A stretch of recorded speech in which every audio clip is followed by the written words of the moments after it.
دیکھو اللہ تمہیں یہاں تک اس لیے نہیں لایا تاکہ تم مایوس ہو کر ہمت ہار جاؤ۔ تمہیں کیا لگتا ہے کہ تم آج جہاں ہو وہاں بے وجہ ہو؟ تم خود یہاں تک نہیں پہنچے ہو بلکہ تمہیں یہاں تک لایا گیا ہے۔ تم نے بے شمار تکلیفیں آج اس مقام تک پہنچنے کے لیے برداشت کی ہیں۔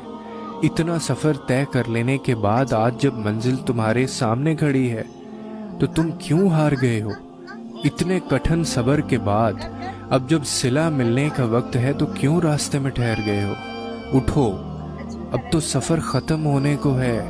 اب تم منزل کی نہیں بلکہ منزلیں تمہاری منتظر ہیں۔ اب تمہیں معجزوں کا نہیں بلکہ معجزوں کو تمہارا انتظار ہے۔ اب کن تمہاری ایک آخری دعا کا ارادہ باندھے ہوئے ہے کہ یہاں تم مانگو اور وہاں تمہیں منہ سے نکلی پہلی فریاد پر نواز دیا جائے۔ اب صبر کے زمانے گزر گئے ہیں، اب صلے ملنے کا وقت ہے۔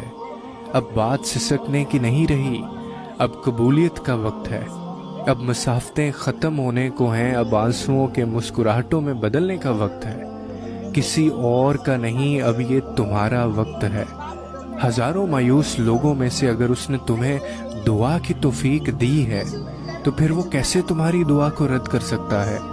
جس نے دعا کا حکم دیا ہے اس نے قبولیت کا بھی تو وعدہ کر رکھا ہے۔ تو پھر اس دل کو منا لو یقین پہ اور اس کو اپنی رضا میں راضی کر لو۔ اگر اس نے راضی نہ ہونا ہوتا تو وہ تمہیں کبھی بھی منانے کا اشارہ نہ دیتا، اور وہ